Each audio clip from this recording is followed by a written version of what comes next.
Mendoan, menyatu dalam doa dan renungan dari Katedral Kristus Raja Purwokerto. Hari Senin 24 Februari 2025. Saya Romo IA Indra Pamungkas. Selamat pagi saudara-saudari. Kuasa kasih Allah akan menguatkan langkah kita dalam kebenaran dan kebijaksanaan sejati. Kita diminta percaya penuh akan kuasa kasih Allah itu, sehingga hidup kita tak pernah lepas dari rancangannya. Kita bekali diri hari ini melalui renungan dari Injil Markus, bab 9, ayat 14 sampai dengan 29. Dalam nama Bapa dan Putra dan Roh Kudus, amin. Tuhan bersamamu dan bersama rohmu. Inilah Injil suci menurut Markus. Dimuliakanlah Tuhan. Pada suatu hari Yesus bersama Petrus, Yakobus dan Yohanes turun dari gunung, lalu kembali pada murid-murid lain. Mereka melihat orang banyak mengerumuni para murid itu, dan beberapa ahli Taurat sedang mempersoalkan sesuatu dengan mereka. Ketika melihat Yesus, orang banyak itu tercengang-cengang semua dan bergegas menyambut Dia. Yesus lalu bertanya kepada mereka, "Apa yang kamu persoalkan dengan mereka?"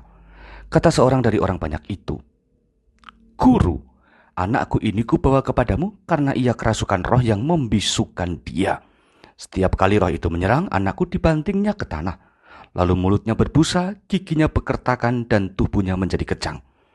Aku sudah minta kepada murid-muridmu supaya mereka mengusir roh itu, tetapi mereka tidak dapat." Maka kata Yesus kepada mereka, "Hai kamu angkatan yang tidak percaya, berapa lama lagi aku harus tinggal di antara kamu? Berapa lama lagi aku harus sabar terhadap kamu? Bawalah anak itu kemari." Lalu mereka membawanya kepada Yesus, dan ketika roh itu melihat Yesus, anak itu segera digoncang-goncangnya.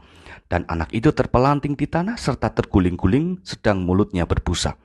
Kemudian Yesus bertanya kepada ayah anak itu, "Sudah berapa lama ia mengalami ini?" Jawabnya, "Sejak masa kecilnya. Seringkali roh itu menyeretnya ke dalam api ataupun ke dalam air untuk membinasakannya. Sebab itu jika engkau dapat berbuat sesuatu, tolonglah kami dan kasihanilah kami." Jawab Yesus, "Katamu, jika engkau dapat, tidak ada yang mustahil bagi orang yang percaya." Segera ayah anak itu berteriak, "Aku percaya, tolonglah aku yang kurang percaya ini." Ketika melihat makin banyak orang yang datang berkerumun, Yesus pun menegur roh jahat itu dengan keras, katanya, "Hai kamu, roh yang menyebabkan orang menjadi bisu dan tuli, aku memerintahkan engkau, keluarlah dari anak ini dan janganlah memasukinya lagi." Lalu keluarlah roh itu sambil berteriak dan menggoncang-goncangkan anak itu dengan hebatnya. Anak itu kelihatannya seperti orang mati, sehingga banyak orang mengatakan, "Ia sudah mati."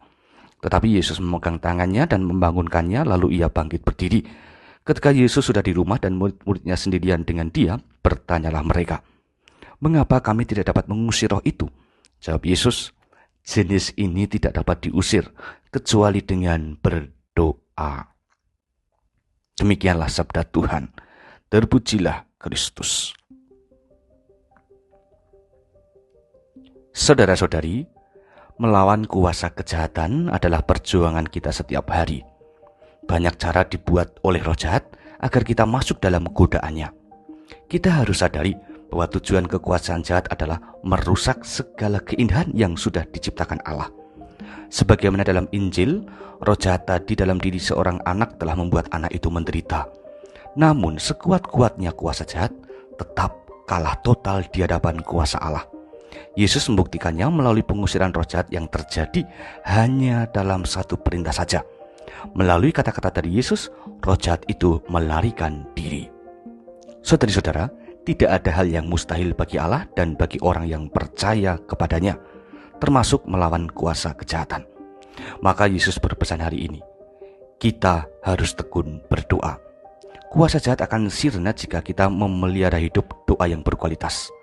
Doa yang rutin secara sungguh-sungguh akan membuat hati kita tulus percaya pada kuasa Allah.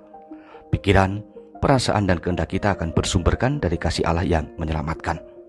Maka mari kita lihat kualitas hidup doa yang selama ini dibuat. Semoga kita sungguh dapat berdoa dalam iman yang benar dan kudus, sehingga kita tak pernah meragukan karya kasih Allah setiap hari. Semoga demikian. Marilah sekarang kita berdoa. Allah Bapa Maha Kuasa, Engkau selalu memberikan kasih sempurna bagi hidup kami sehari-hari.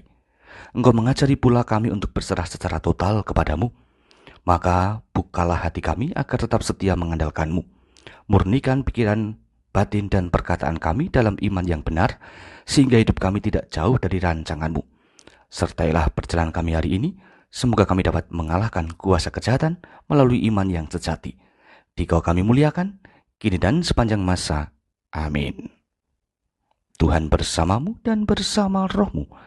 Kita semua keluarga kita dan perjalanan hidup hari ini senantiasa dalam berkat Allah Maha Kuasa, Bapa, Putra, dan Roh Kudus. Amin. Saudara-saudari, selamat beraktivitas. Tuhan memberkati. Salam mendoa.